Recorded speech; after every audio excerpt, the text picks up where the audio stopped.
Today's episode is Planning Ahead, the first episode as we approach July, and the theme will be Mapping Your Greatness. Get connected to me by checking out the description and get your free consultation scheduled. Also, don't forget to subscribe and share with at least 5 people.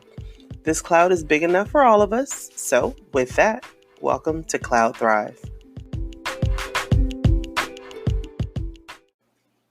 So, welcome back. And again, I'm DaiJuan, certified life coach and founder of Build, Rise, and Thrive Life Coaching in DC.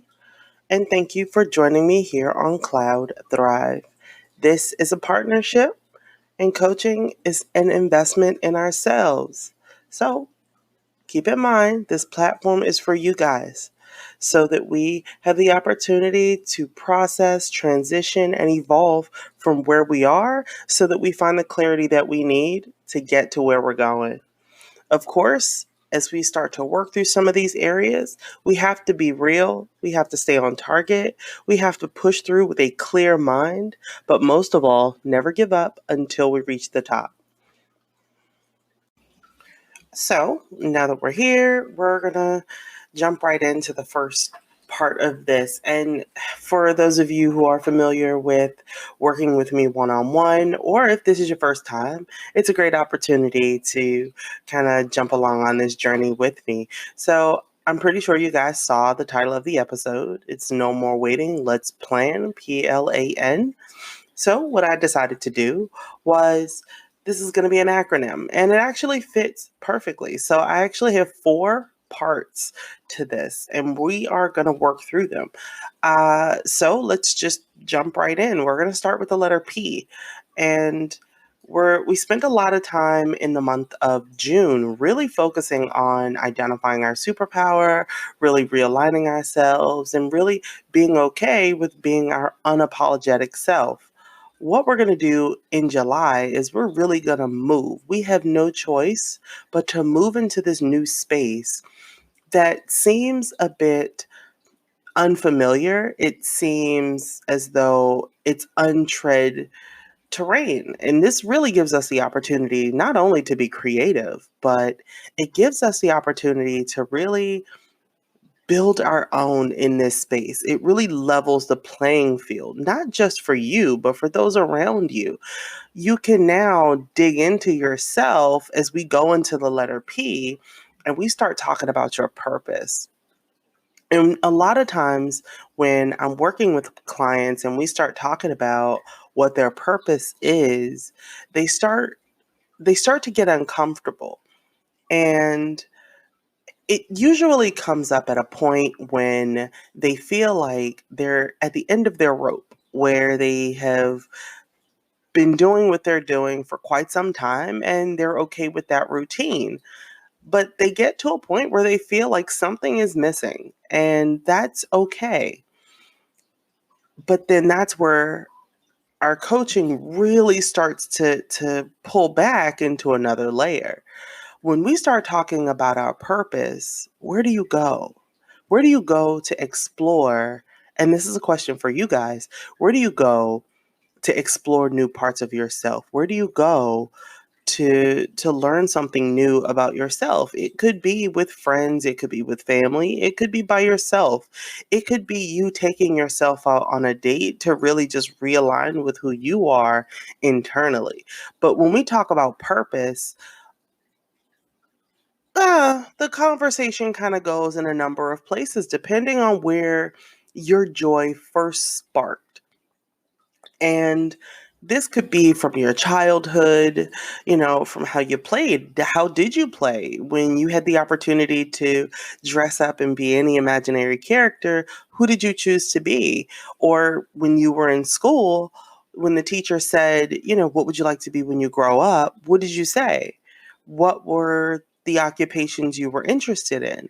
That's some of the things that we could talk about when we start talking about your purpose. It doesn't have to always be your childhood or adolescence or teen or early adulthood, but this could also be a skill or talent that you found that you developed as an adult. Maybe it's something that you've grown into, and that's also amazing because then that really gives you the opportunity to hone in on it.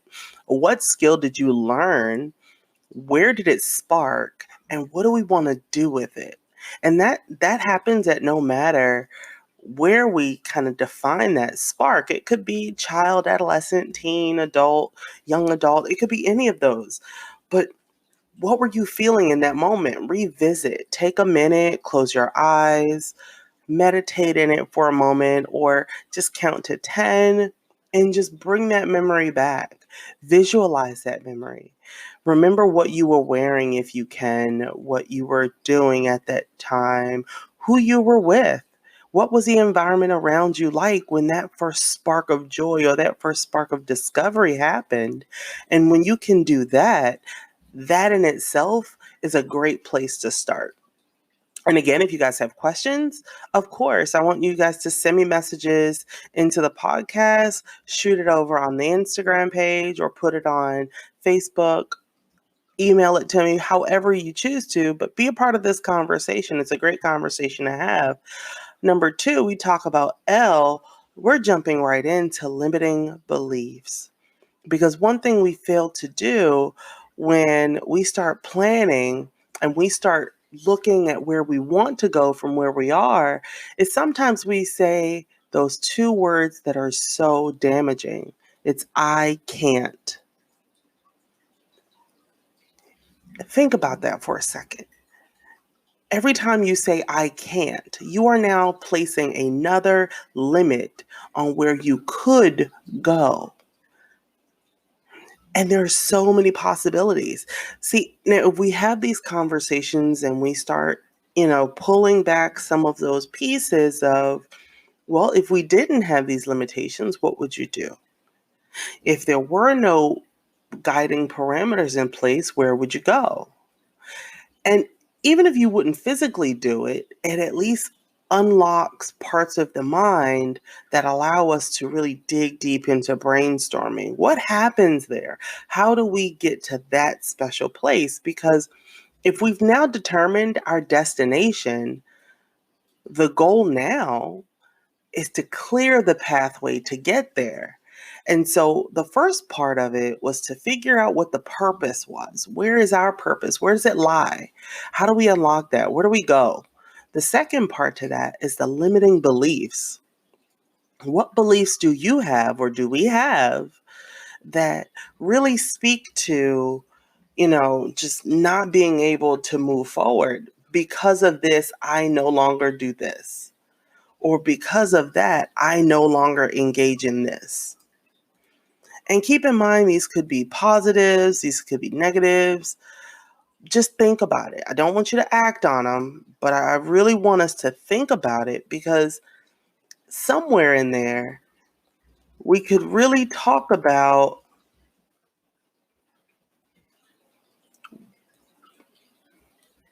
what changed. What changed?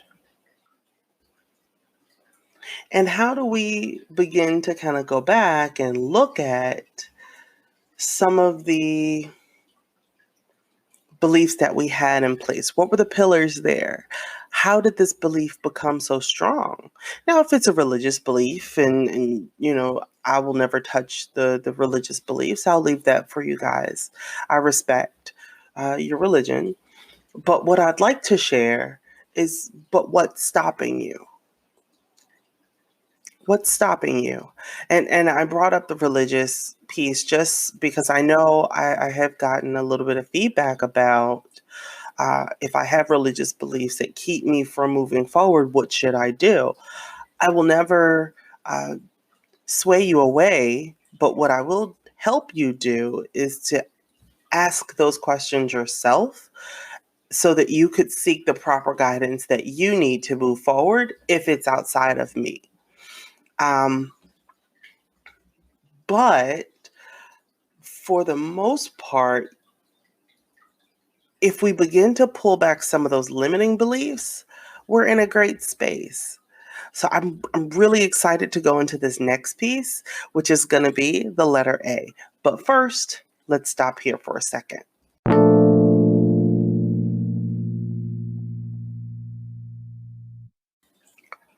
Awesome. So I want to jump back a little bit because I'm super excited for A as we continue on this plan.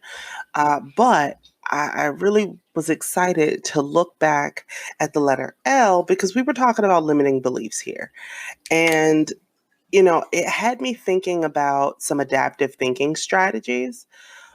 So, and a couple of them just started to pop in my head because, recent sessions with clients, we've been going through these. So, look at it this way.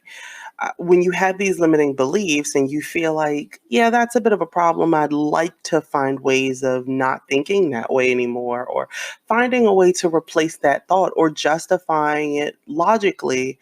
Um, you want to move forward with what makes sense for you. What best makes sense for you in that moment? No one else should tell you what makes sense to you. It's what works for you. We are all very unique in our own space. And so, some of the things that I'll share with you is a great thinking strategy for when you run into a couple of these areas. And I'll probably share like two or three here. But of course, if you're working with me one on one, we will dive into every last one of these. So, first, I think the most common one is the double standard. What would you say to a friend who would express the same thought? Like if they had a limiting belief and they're telling you about it, what advice would you give them? We're always so great at giving the advice that sometimes we are challenged a little bit when we have to then take it ourselves. But this is a great opportunity for us to look at ourselves in the mirror and ask those questions. Then also, let's experiment. This is another thinking strategy to experiment. Try the behavior in a safe setting. So, if you're at home, or if this is something more mental where you could play the scenario out in your head, or with a trusted friend or colleague you could do this with, and just kind of go through in a safe setting to see if, this negative thought or this limiting belief holds water. And it may help if you're experimenting, like most, is you do it more than once with different people to get different outcomes. And whatever seems to be most common, um, maybe your determining outcome. And that's something that you could try to do.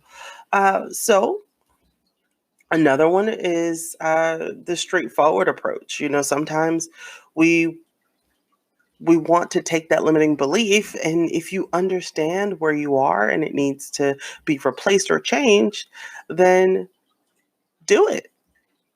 It sounds a little weird, but yeah, you could do that. um uh, I'll give you I'll give you guys uh I'll give you two more. I was only going to give you one more, but I'll give you two more.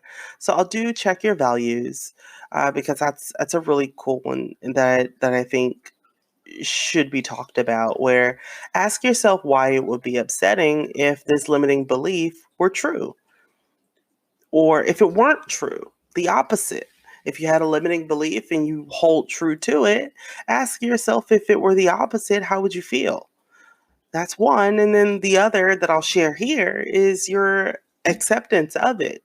Instead of fighting against your own self judgments or your own beliefs in this space, work on finding the truth objectively. And if you can find the truth and work through it, then you can kind of then take the steps needed to move forward in a safe space or safe setting. You kind of have the opportunity to do that. So I want to jump right into A, which is action.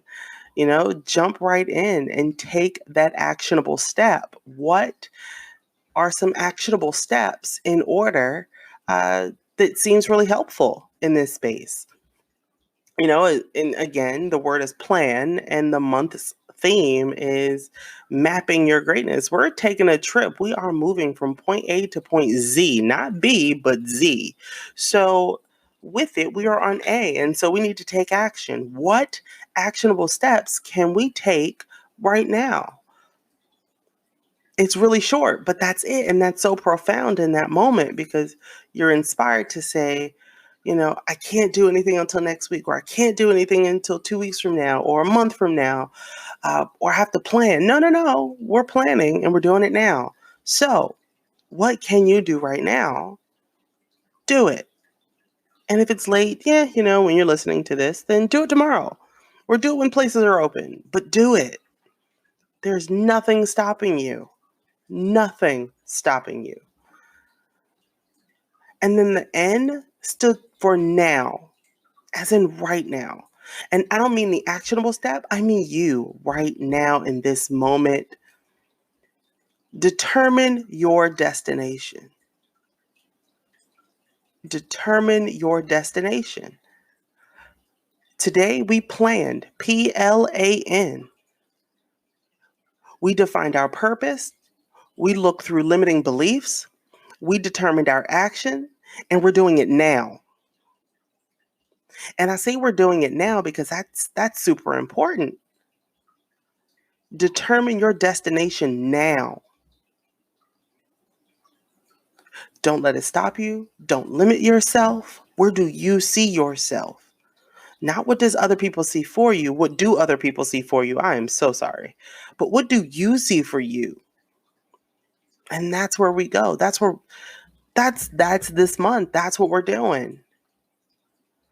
So again, first, I don't want you to miss any of this. I don't want you to miss not one episode this month because it's going to be exciting for the month of July. When I tell you I am super excited. I am super, super excited because because next week we're going to be talking about vision, and we are digging in it. When I say we're digging in it, we are digging in it. So do the most. Do the most with this because I don't want you to keep it to yourself. Share, subscribe, share the wealth. Join in the conversation if you can. I'd love to hear from you guys. Your questions matter. First of all, the feedback that you give to me is what drives and inspires the podcast.